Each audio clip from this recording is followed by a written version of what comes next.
Je suis KO. C'est le jour 2 des concours. Et aujourd'hui, on avait la géopo et des maths. En commençant par la géopo. C'était la géopo pour les secs. Et on a eu un sujet assez englobant qui était vers une désoccidentalisation du monde, point d'interrogation, qui est un sujet très large. Donc on peut faire... on a forcément des connaissances pour y répondre. Mais c'est aussi un piège parce que du coup, il faut choisir. Et puis, il faut bien définir les termes. Ma problématique, c'est le monde peut-il s'affranchir de l'influence de l'Occident? Donc, je sais pas si c'est exactement dans le sujet. J'ai pas utilisé le mot désoccidentalisation, même si ça veut dire à peu près la même chose. Mais du coup, j'ai mis le monde au centre de ma problématique, à la place de mettre la désoccidentalisation. Enfin bref, je sais pas si ça va avoir des conséquences importantes. Et après, mon plan pour y répondre, c'était que tout d'abord non, en première partie, parce que j'ai fait une mise en perspective historique. Pourquoi aujourd'hui l'Occident il est partout. Donc j'ai parlé historiquement qu'avant même le concept d'Occident, parce que j'ai dit que l'Occident, on en parlait à partir de la guerre froide, qui se construisait en opposition au bloc soviétique. Voilà, je sais pas ce qu'elle vaut cette définition, mais que du coup, avant cette notion d'Occident, les pays qui forment l'Occident avaient déjà une influence. Ce qui fait qu'à partir du moment où l'Occident est formé, il y avait déjà une influence par la langue, la culture, avec les colonies en Afrique ou en Asie. Donc j'ai fait tout un truc historique. Puis après j'ai parlé de la victoire des États-Unis et de leurs alliés à la fin de la guerre froide. Et puis aussi leur influence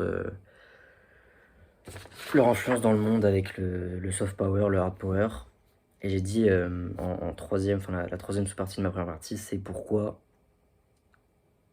c'est maintenu aujourd'hui. Parce que le système libéral capitaliste, il est occidental, et qu'aujourd'hui les pays ne peuvent pas se détacher de ce système. Donc, factuellement, une désoccidentalisation, elle ne peut pas se faire de manière complète, et en gros, elle ne peut pas se faire. Mais il y a une volonté des États de le faire, ça c'est ma deuxième partie. Il y a une volonté des États de le faire qui mène du coup à une désoccidentalisation partielle. Et donc là, les trois sous-parties, c'est la première qui a eu un anti-Occident historique, avec le non-alignement, puis après le Sud global. La seconde partie, je parle de l'avènement de la Chine, qui du coup, c'est l'avènement d'un nouvel acteur qui est presque aussi puissant que les États-Unis. Et puis, du coup, l'attachement des pays à la Chine en termes économiques et en termes d'influence, enfin, les pays du Sud global notamment ont plus tendance à accepter l'aide de la Chine que celui des pays occidentaux. Puis la troisième sous-partie, c'est du coup la volonté des États de ne pas être sous tutelle occidentale, ce qui mène à une désoccidentalisation. Donc avec les nouvelles routes de la soie, il y a tous les pays qui adhèrent presque. La volonté d'enlever l'influence coloniale, surtout en Afrique. Et aussi, à la fin, j'ai parlé d'une désoccidentalisation qui se faisait par l'Occident à cause des tensions entre les États-Unis et les pays d'Europe depuis Trump. Et justement par la politique trumpienne, le rapprochement de l'Union européenne avec l'Inde ou la Chine, pour l'écologie par exemple. Parce que, en gros, je parlais du fait que l'Occident aujourd'hui il est scindé en plusieurs groupes. Ensuite, ma troisième partie, alors la troisième partie elle est un peu bateau. En gros, je dis qu'on est dans un monde multipolaire et que j'ai parlé des silos impériaux d'Arnaud Rhin. Mais en parlant, je me rendais compte que je n'avais aucune idée de quoi je parlais. Mais c'est pas grave.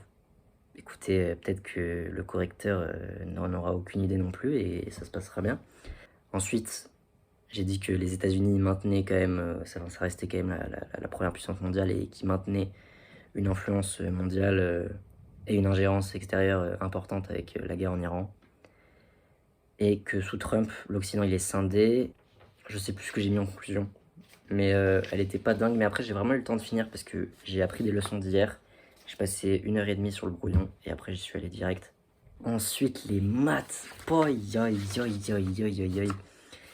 Pour ceux qui connaissent pas trop la filière ECG, en gros, il y a au concours un sujet maths 1, un sujet maths 2 qui compte pour les parisiennes. Et le sujet maths 1, il est connu pour être très théorique et très compliqué. Et le maths 2, c'est des probas. Donc là, on a passé le maths 1, qui était donc un problème d'algèbre avec 4 parties et 30 questions tout de même. Écoutez, c'était une expérience à vivre. J'ai envie de vous dire que c'était une expérience à vivre. Moi, j'étais en maths non étoile dans l'année, donc on n'a jamais fait de sujet de ce genre. Parce que ça n'a vraiment rien à voir avec un sujet EM Lyon ou EDEC. C'est voilà, c'est 1 page et demie de notation. Donc déjà, pour lire les notations, faut du courage. Enfin, je veux dire, moi, j'ai du mal à lire les énoncés comme ça de proba. Alors, 1 page et demie de notation, en plus, la notation, j'ai rien compris. J'ai rien compris, genre, les deltas, il y a des deltas qui sont sous les X, et le delta, il s'enlève jamais, genre, il reste partout. J'ai rien compris. J'ai juste rien compris. Du coup, j'ai commencé le DS avec la partie 1.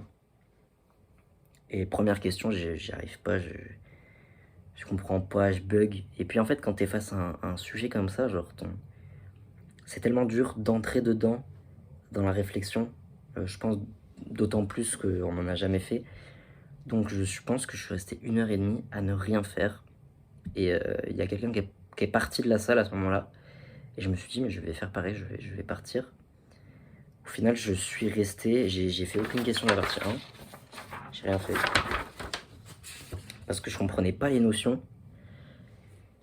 Et puis, voilà, matrice de permutation, machin et tout. Mais il y avait tellement d'indices sur les matrices, sur les nombres. Mon cerveau, il suivait pas du tout. Donc, la partie 2, j'ai fait la première question de la partie 2, c'est la 7. Et je l'ai mal faite. En fait, genre, la rédaction, je savais qu'il y avait un hic à un moment. Et je me suis arrangé pour trouver le bon résultat.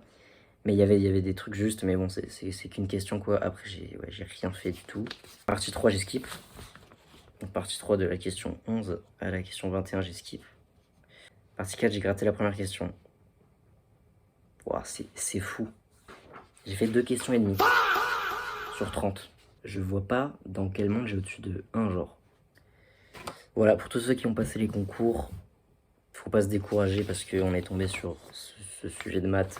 Enfin, tous les ans, les sujets de maths, c'est un enfer, les maths 1, mais c'est pas grave. Ça se trouve, vous allez tomber dans un tas de copies où tout le monde est nul et vous aurez peut-être 10 ou peut-être 15. On sait pas, peut-être qu'il y aura un miracle. Demain, c'est maths 2. Je sais pas à quoi m'attendre, on n'en a jamais fait non plus, mais je vais pas regarder parce que je préfère avoir la surprise. Et demain, deuxième sujet de philo. Passez une bonne soirée, bon courage à tous pour les concours et bisous.